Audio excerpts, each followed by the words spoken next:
Bien le bonsoir. Dans l'actualité de ce 10 octobre 2019, la suite de la bataille judiciaire autour du contrat d'affermage de l'eau au Sénégal. La SDE annonce l'introduction d'un rabat d'arrêt après que la Cour suprême a confirmé le choix de Suez suite à l'arbitrage de l'autorité de régulation des marchés publics ARMP. Le nouveau paradigme dans la gestion des finances publiques au Sénégal. Le ministère des Finances perd le monopole de l'ordonnancement du budget de l'État. La synthèse du projet de loi de finances initiale pour l'année 2020 dans ce journal. Ce 10 octobre, journée mondiale de la santé mentale, constat l'absence de structures sanitaires appropriées qui freinent la prise en charge correcte des malades à Dakar. Une association s'investit dans la limite de ses moyens. Nous vous repassons ce soir la rencontre avec les belles âmes qui tendent la perche à ces laissés pour compte. Les Lions ont tenu tête à la légendaire Seleção 5 étoiles. La rencontre amicale de Singapour s'est achevée sur un match nul, un but partout.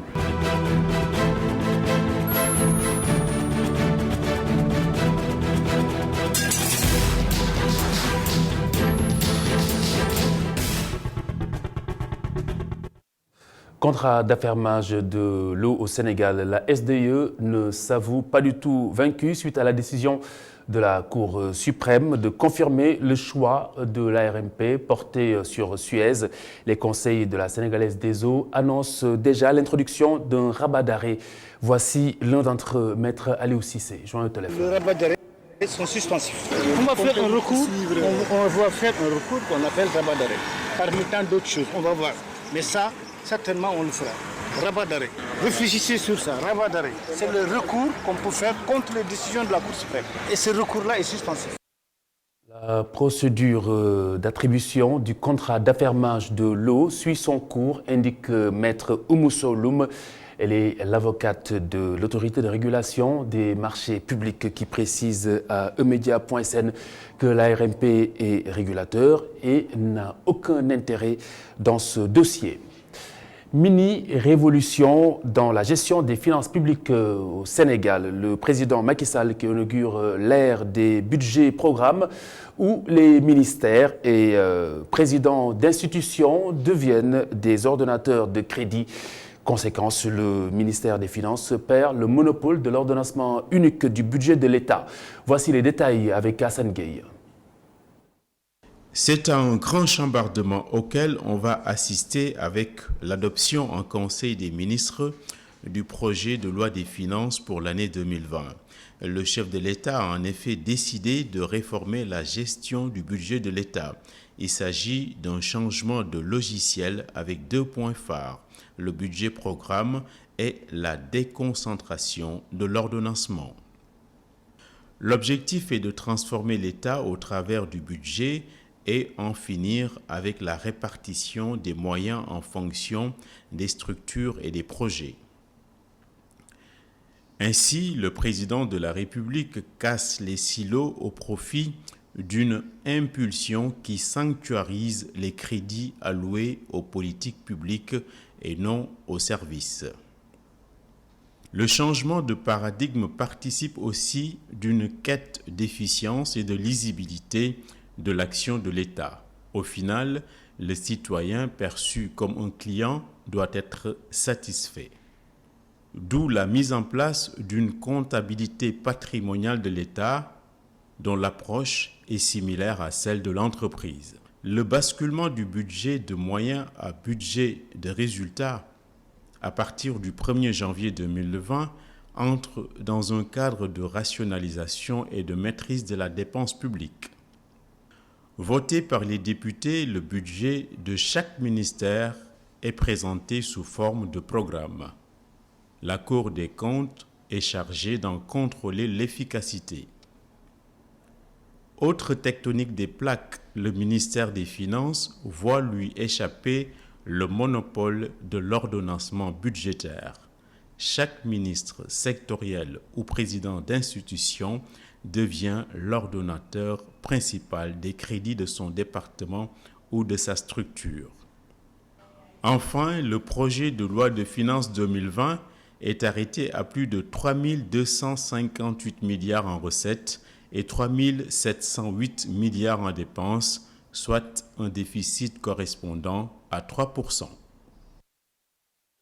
Les députés en plénière demain vendredi au menu de la séance l'examen du projet de loi numéro 12/2019 modifiant et complétant la loi organique portant règlement intérieur de l'Assemblée nationale. Séance qui sera suivie de l'audition du rapport de la commission d'enquête parlementaire relatif à l'affaire dite des 94 milliards. Ce sera à huis clos. Et puis notez que le député dont la dénonciation est à l'origine justement de cette enquête ne sera pas au rendez-vous. La coalition Jotna, qui a porté sa candidature lors de la dernière présidentielle, en a fait l'annonce devant la presse, c'était cet après-midi. Ses membres estiment que le tribunal est le seul lieu approprié pour vider cette affaire, ce dossier. Ils prêtent à l'État l'intention de liquider un adversaire politique gênant. Ousmane Sonko en l'occurrence, qui devrait faire une déclaration à l'instant sur cette affaire dite des 94 milliards de francs CFA. Gestion des ressources pétrolières et gazières, le Sénégal devrait se doter d'un data center local pour pouvoir centraliser toutes ces données, notamment les données recueillies au cours des nombreuses campagnes sismiques effectuées par les grosses compagnies. C'est la forte recommandation de Farindao. Farindao est ingénieur géologue. Il est ici au micro de Barasso et Cheikh Hassan Fall. Oui, c'est important d'avoir des data centers qui pourront nous permettre de traiter les données sismiques qui sont très très volumineuses. Mais il s'agit surtout de développer une expertise nationale, technique notamment. Parce que le sujet du pétrole et du gaz est un sujet qui est très technique, qui d'un point de vue démocratique doit être débattu par tous. Mais pour y gagner de l'argent, pour protéger nos données, pour améliorer la réactivité que notre société nationale pétrolière, Petrosen, peut avoir, il nous faut avoir des capacités internes propres.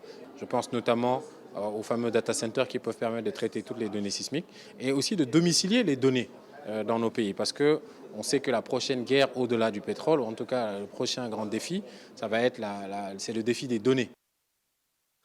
Farindao, l'auteur de L'or noir du Sénégal, comprendre l'industrie pétrolière et ses enjeux au Sénégal, s'exprimait en marge d'un atelier de renforcement des capacités des journalistes sur justement les contours du pétrole et du gaz, rencontre diligentée par Initiative Prospective Agricole et Rurale IPAR en collaboration avec le collectif des journalistes économistes au Sénégal. Compte rendu Barasso, Cheikh Hassan Fall. S'informer pour mieux informer, c'est tout l'objet de cet atelier animé à l'intention des journalistes par le géologue Farindao. Ces éclairages édifiants ont été d'une grande importance pour les historiens du temps présent, appelés à aborder un sujet aussi complexe que le pétrole et le gaz. Je crois que le premier principe dans ce métier, c'est de bien comprendre ce qu'on a envie d'expliquer aux autres. La rencontre de ce matin sur le journalisme et les problèmes liés au gaz et au pétrole me paraît une rencontre utile. Un renforcement de capacité parce que c'est une matière nouvelle pour le Sénégal, une matière nouvelle pour les journalistes qui sont appelés à travailler dans ce domaine, à informer dans ce domaine. Les confrères sont mieux armés au sortir de ce stage de renforcement. L'expert a mis en avant un certain nombre d'éléments qui sont des éléments qui nous plongent dans les différents aspects liés au gaz et au pétrole. Je crois que tous ces éléments sont des éléments utiles. Quand on les a, on sait traiter ces problèmes à partir des aspects qui sont les aspects les plus importants ou les plus intéressants. Cette session d'information et de formation nous a permis de mieux appréhender les concepts et de mieux appréhender également les différentes phases dans le secteur pétrolier. Au dire du géologue, il est impérieux pour la presse d'être mieux outillée pour s'affranchir de toute forme de manipulation. Le débat, à mon avis, au Sénégal doit être alimenté par des choses factuelles et surtout que l'on puisse continuer à insister sur les questions de transparence qui sont essentielles. Donc pour moi, il était essentiel d'avoir ce moment de partage et d'échange avec les journalistes, notamment de haut niveau, afin qu'ils puissent derrière eux relayer certains enjeux, mais de leur apporter des informations nécessaires pour qu'ils puissent bien informer le public. Pendant 4 tours d'horloge, les journalistes passionnés par le pétrole et le gaz ont bu les paroles du spécialiste. Il ne fait pas de doute qu'ils sauront déceler le vrai du faux, l'info de l'intox sur un sujet aussi délicat. Journée mondiale de la santé mentale ce 10 octobre. L'absence de structures sanitaires appropriées freine la prise en charge correcte des malades. À Kolda, par exemple, les malades sont soit envoyés à Ziguinchor, soit abandonnés à leur sort. Mais peut-être pas pour longtemps et fort heureusement, une maquette de l'hôpital psychiatrique de cette région a été dévoilée à l'occasion de cette journée. Seydou Diatta nous en dit un peu plus. Ici à Kolda, la prise en charge des malades mentaux demeure encore timide alors que le nombre ne cesse d'augmenter à travers la région. Ce 10 octobre, journée exclusivement dédiée à cette catégorie sociale, a été l'occasion pour échanger sur la problématique et appeler à la mobilisation générale pour une meilleure prise en charge des malades. La santé mentale fait partie, n'est-ce pas, des parents pauvres au niveau de la santé et au niveau du ministère de la Santé. Si nous avons des malades mentaux, donc on fait des traitements, en tout cas en ambulatoire, sinon référés au niveau de Ziguinchor. En moyenne par jour, nous en recevons 3. 3 c'est petit, mais si tu le multiplies par 30 jours, ça fait 90 malades. Tu le multiplies par 360, par 12 mois, vous voyez ce que ça donne. C'est des malades compliqués qui viennent. Et qui viennent un peu partout de la région. L'absence de structures sanitaires spécialisées pour la prise en charge de ces types de maladies à travers toute l'étendue du territoire régional semble être le premier facteur bloquant. Cette maquette présentée au public va peut-être entrer dans sa phase de réalisation et sauver ce qui peut encore l'être. Qu'il n'y a pas un centre psychiatrique au niveau du département, je dirais même dans la région de Kolda. Et c'est ça la principale difficulté que nous rencontrons. Donc ça c'est une difficulté. Maintenant nous avons mis en place une association appelée Association Yurmede qui est en train de se battre, qui a trouvé un terrain grâce à l'appui de la mairie de Sarebidji qui leur a offert 2 hectares. En attendant, ils sont de plus en plus nombreux à pavaner dans les rues de Kolda sans la moindre affection des proches. Dans la banlieue de Dakar, des volontaires sensibles à la condition des déficients mentaux, surtout errants, se sont constitués en association pour justement voler au secours de ces déficients mentaux. En voici une établie à Zakmbao. Nous vous repassons donc ce soir cette belle rencontre avec ce groupe de jeunes qui s'adressent et qui s'intéressent à cette population. Gorgui Diaoutiam et Youssouf Konté. Zakmbao, situé dans la banlieue dakaroise, quelque part dans le quartier, un vieux malade mental laissé à lui-même. L'association Ander Tahaou Yiweredi, en français, portée assistance aux malades mentaux, effectue une descente. Les bienfaiteurs négocient avec lui. Ils rejettent leur soutien, mais finissent par se laisser faire. Ils prennent soin de lui. Après cette séance, ils l'amènent dans une maison d'à côté pour une douche. Il en ressort méconnaissable. Puis, il procède à l'identification. Malik ak Daouda comme surnom la rek parce que xamal tax ñu tudé ma Touré wa deug ma xamal lu war ma tudé ma Touré dama doon aar seen ruu. Sa papa nu mu tudd? Sa papa Law Buur bi. Law Buur bi. Sa yaay nu mu tudd? Law Soos. Law Buur. Non Soos sama yaay fu mu ne Soos. Bëgg na xam ndax nam nga kenn ci sa njaboot am nga soxna? Ouais, dépassé foofu les jeunes de Belgiane yooyu suma njaboot doon. ak da ko kenn mu ko xam. Waa ci say doom kan nga ci yor numéro téléphone? Man dama nekk nit ko xamante ni fu ma toll ma je suis sportif. Dama bëgg loo xamante ni do fooy ma soo bopp quoi. Voilà, vous êtes des comédiens quoi, farceurs quoi. Une grosse épine ôtée du pied des habitants qui, depuis longtemps, ont nourri la volonté de soutenir ce déficient mental. Vraiment, nous sommes trop contents aujourd'hui. Vraiment, c'est l'émotion. Parce que depuis quelques mois, il est là avec nous, on habite ensemble. Tout le temps, mes enfants l'appellent tonton Malik. Donc, c'est un souhait qui s'est réalisé aujourd'hui. C'est nous qui lui donnons à manger tous les jours. Mais l'association And Taxawu Ñi Wéradi a vraiment réalisé un acte magnifique. Dans la société, si certains excluent les personnes vivant avec un handicap mental, d'autres ne se font pas prier pour apporter leur soutien. À présent, la santé donc du troisième âge avec Assistance Samaker qui apporte son soutien au centre de gériatrie Marc Sankalé, une enveloppe pour accompagner ces personnes âgées à pouvoir acheter leurs médicaments. Le centre a pour objectif d'accompagner cette frange pour un bien-être physique, moral, mais également psychologique. C'est avec le soutien de la direction de l'action sociale, Augustin Mandang et Tidjane Sissé. Une civilisation n'est riche que quand elle s'occupe comme il se doit des enfants et des personnes les plus âgées.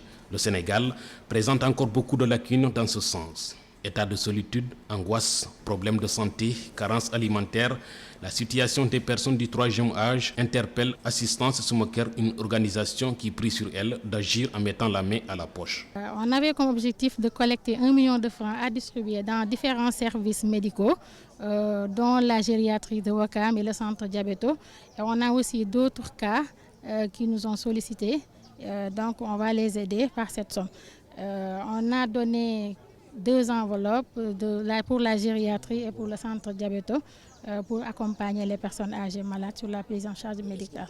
L'objectif, c'est d'appuyer et d'accompagner les personnes âgées malades hospitalisées. Le bien-être des personnes en âge avancé doit être une priorité pour les autorités politiques. La visite de l'association entre dans le cadre du raffermissement des liens avec la direction de l'action sociale du ministère de la Santé. Pourquoi c'est une bonne initiative? Parce que tout naturellement, vous savez que le ministère de la Santé et de l'Action sociale a la tutelle des personnes âgées.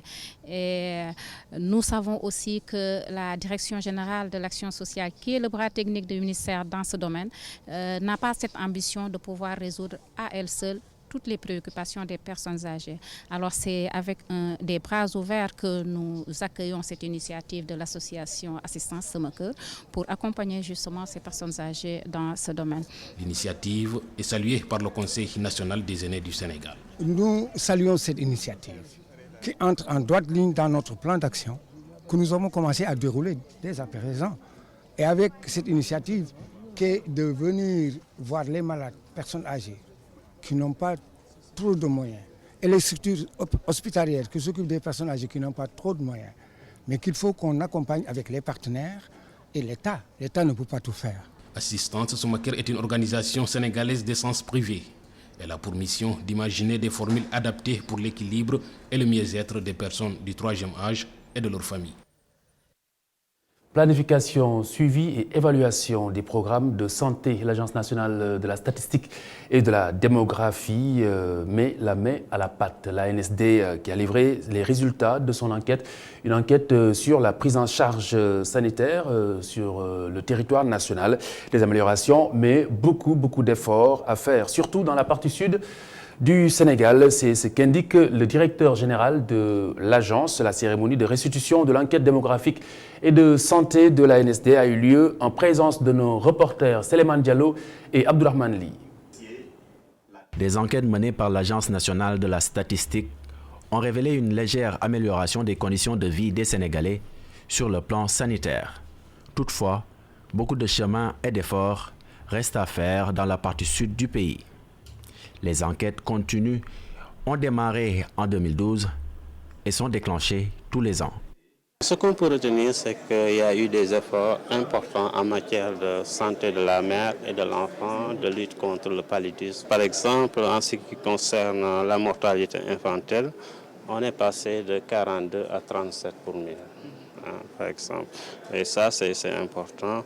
Bon, pour les enfants de moins de 5 ans, la mortalité est passée de 56 pour 1000 à 51%. C'est surtout au niveau de la région, les régions qui sont au sud du pays, voilà, où vraiment il y a encore vraiment des problèmes par rapport au reste du pays. Les investigations qui bouclent une 6e phase sont menées en 2 volets. Bon, le premier volet est un volet ménage. Donc c'est une enquête qui se passe au niveau des ménages. Donc, et à ce titre-là, ce que nous faisons d'habitude, c'est que nous n'interrogeons pas tous les ménages du Sénégal parce que c'est une enquête, ce n'est pas un recensement. Donc c'est un échantillon de ménages que nous enquêtons. Bon, maintenant, en ce qui concerne le volet établissement de santé, là c'est exhaustif. Donc c'est tous les établissements de santé qui sont visités et qui sont enquêtés. Les compléments d'études ont pour objectif de permettre au ministère de la Santé à mieux planifier ses programmes. C'est une enquête qui est très très importante dans la mesure où, à partir des résultats de cette enquête, le ministère de la Santé et de l'Action sociale procède au suivi, au monitoring de son programme de santé pour le pays. C'est une enquête qui renseigne, qui informe sur les conditions de vie des populations, sur leur état de santé.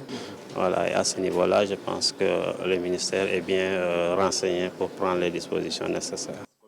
Le reste du travail sera fait par le ministère qui devra ajuster et déceler d'éventuels manquements issus de ces enquêtes. Toutes les actions posées visent à atteindre l'objectif de la santé pour tous. Les frais scolaires, cela vous parle forcément ou certainement. Un cauchemar pour beaucoup de parents d'élèves.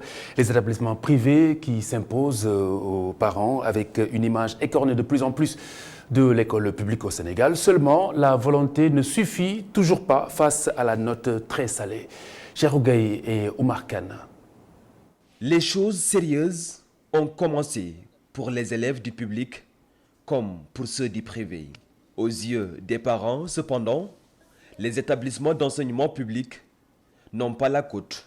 Beaucoup parmi eux n'ont pas l'intention d'y envoyer leurs enfants. Moi, mes enfants, depuis leur bas âge, depuis la maternelle, je les ai toujours envoyés dans l'école privée, surtout l'enseignement privé catholique. Ils ont fait tout le cursus élémentaire, le cours élémentaire, jusqu'en classe donc, de 6e. Là également, après même leur passage à l'entrée en 6e, j'étais obligé de les orienter. Quelle que soit la dureté de la conjoncture, les parents préfèrent se serrer la ceinture. Je suis obligé, en tenant compte de plusieurs facteurs, de le faire. Même si les moyens, mais on est obligé de serrer la ceinture pour vraiment orienter notre investissement vers l'avenir de nos enfants.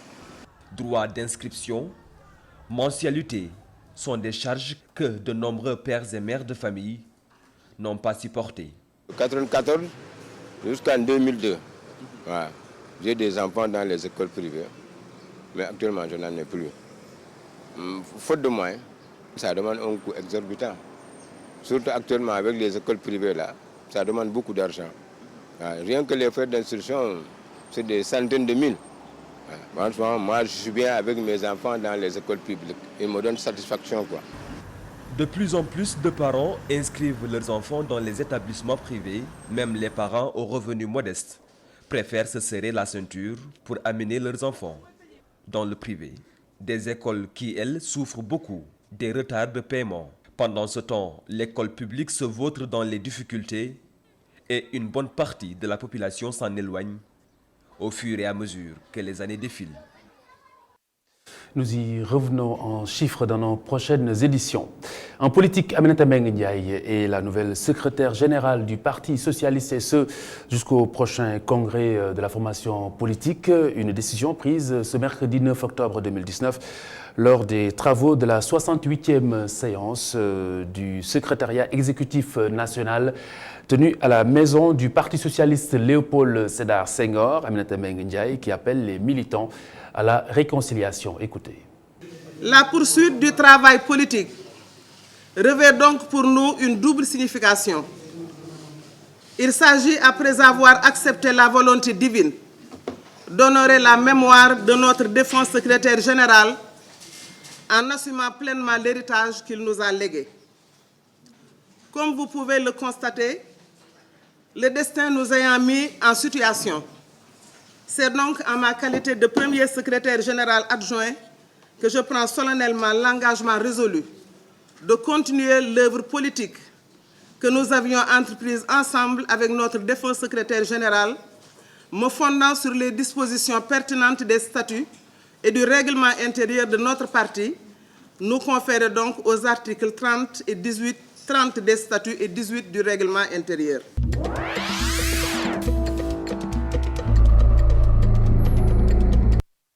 La page internationale Tour d'horizon signée Alioune Mbaye.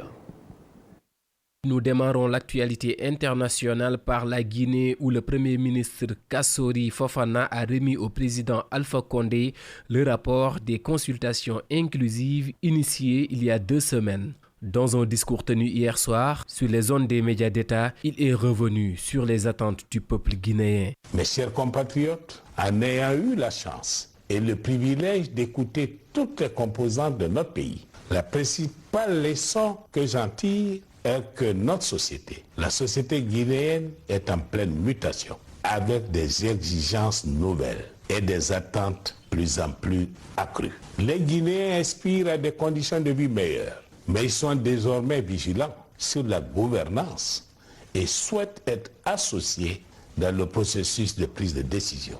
Nos compatriotes attendent en effet de leurs gouvernants qu'ils soient plus proches d'eux, plus disposés à les écouter et à prendre en compte leurs desiderata. Ils attendent aussi plus d'engagement, plus de volonté et de responsabilité de la part de tous les acteurs sociopolitiques pour maintenir la paix, la sécurité, indispensable au développement inclusif et durable. En Tunisie, la reprise du second tour de l'élection présidentielle est envisagée pour ce jeudi. Un second tour qui va opposer Kais Saïed et Nabil Karoui. Ce dernier vient juste d'être libéré de prison et n'a que 2 jours pour battre campagne. Une situation que Nabil Karoui regrette car déclarant, je cite, « J'espérais que ces élections soient reportées d'1 semaine pour que le pays tunisien puisse voir et comparer. » Une libération qui paraît comme un coup de théâtre.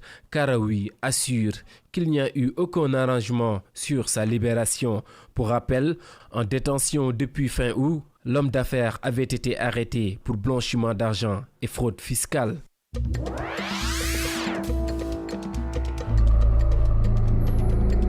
Au Nigeria, des hommes armés ont enlevé le directeur d'école de l'État de Kaduna, dans le nord du Nigeria. Une situation qui intervient 1 semaine après l'enlèvement des 6 étudiantes et de 2 membres du personnel d'une autre école, annonce faite par le directeur adjoint. Cet enlèvement est intervenu dans la nuit du mercredi au jeudi. Une vingtaine d'hommes armés ont pris d'assaut le lycée technique gouvernemental de Kajuru, moins de 60 km du sud-est de la ville de Kaduna, et ont enlevé le professeur Francis Magie. Selon le directeur adjoint, je cite, « Les hommes armés sont entrés dans l'école à minuit et se sont dirigés vers la maison du directeur où ils ont frappé et ligoté l'agent de sécurité. La police locale, au moment des faits, était injoignable pour donner une confirmation de l'incident. »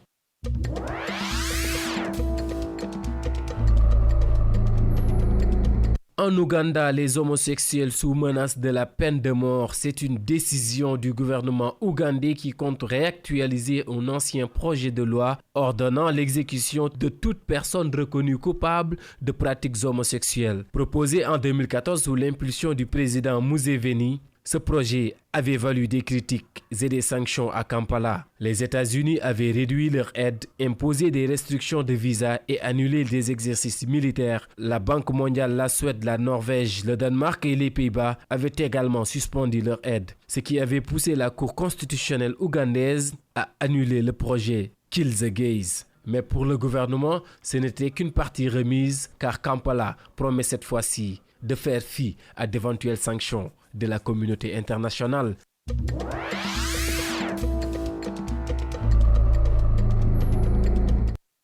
En sport, le Brésil et le Sénégal se sont quittés hier jeudi sur un score de 1 but partout à Singapour.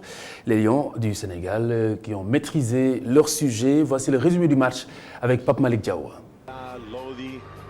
C'était une première entre les 2 pays, mais c'est bien. tout ce que cette rencontre aura d'historique. Pour cette affiche amicale inédite à Singapour, le Brésil et le Sénégal, respectivement vainqueurs de la Copa América et vice-champions d'Afrique, se sont quittés sur un match nul, un but partout. Tout avait pourtant bien commencé pour le Brésil avec une ouverture du score matinal signé Firmino à la 9e minute sur une passe décisive de Gabriel Jesus. Peu après cette ouverture du score, les Brésiliens se sont éteints au profit des Lions du Sénégal qui ont su garder leur sérénité pour confisquer la maîtrise du jeu. Si la vitesse de Sadio Mané, très en jambes, a donné le tournis à la défense auriverdée, les Sénégalais ont dû attendre la fin de la première période pour que Marquinhos commette la faute coupable dans la surface. Un penalty aussitôt transformé par l'attaquant de Bristol, Famara Diédhiou, à la 46e minute. Les hommes d'Aliou Cissé, plus tranchants en seconde période, auraient pu espérer mieux quand la frappe enroulée de Sadio Mané a heurté le poteau gauche d'Ederson à la 84e minute. Le score n'évoluera plus dans cette partie. Un but partout au coup de sifflet final. Il y avait beaucoup d'attentes autour de Neymar qui fêtait sa 100e sélection face à un adversaire jamais rencontré par le Brésil avant ce jeudi. Le Parisien avait l'occasion d'égaler Ronaldo au deuxième rang des meilleurs buteurs de l'histoire de sa sélection avec 62 réalisations, mais il a finalement vécu une rencontre compliquée. De leur côté, les protégés d'Aliou Cissé ont encore montré un visage séduisant à la planète foot et l'histoire retiendra que cette première confrontation entre la Seleção et les Lions du Sénégal a un goût de victoire pour les vice-champions d'Afrique face au quintuple champion du monde, vainqueur à 9 reprises de la Copa América, 4 fois vainqueur de la Coupe des Confédérations et médaillé d'or au JO 2016.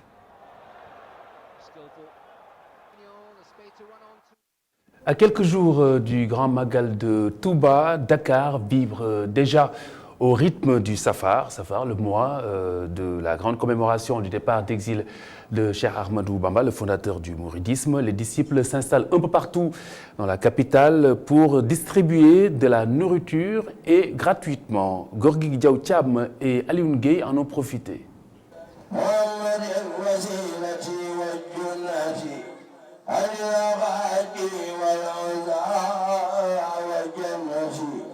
Sur la route du Magal, les psalmodies fusent d'un peu partout.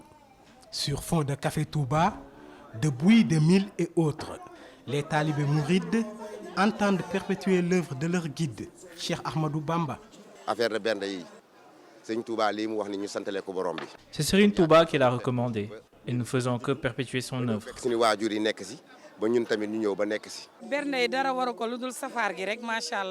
Chaque année, nous faisons des safars, tout pour Serigne Touba, et nous continuons de le célébrer chaque année s'il plaît à Dieu.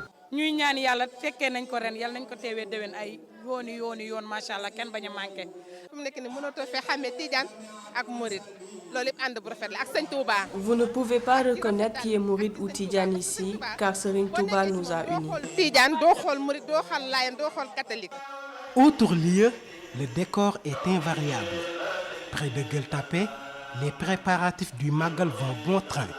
Les fidèles sont très mobilisés. Nous sommes presque dans le Magal. Hein?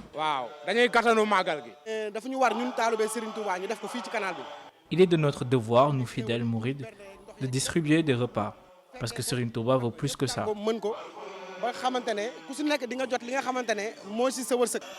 Même les citoyens privés de liberté sont pris en compte dans la nourriture. Nous donnons même des repas aux détenus. Nous irons à Rebeuss et au camp pénal. Le Grand Magal sera célébré jeudi prochain.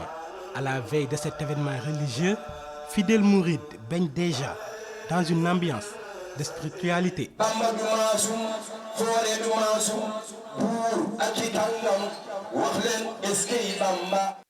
Et vous n'avez pas du tout intérêt à manquer le tout premier Magal de ITV de l'histoire du groupe E-Media SN cette année, le 17 octobre, Inch'Allah. Et ITV déjà aux couleurs du Grand Magal de Touba. Il nous inspire tout à l'heure avec le professeur El Hadj Songué Diouf. Serigne Sidi Mokhtar Mbacké nous inspire. Ce sera juste après hier avec Sophia Ba et à 20h30 Kanforé avec Imam Zakaria Cissé féru de Bernay également. 21h Mizane, ce sera avec Oustaz Biram Pouy, le Oustaz 2.0 de ITV. Merci d'avoir suivi cette édition. Excellente soirée à toutes et à tous. Je vous retrouve demain vendredi, Inch'Allah. Bonsoir sur ITV.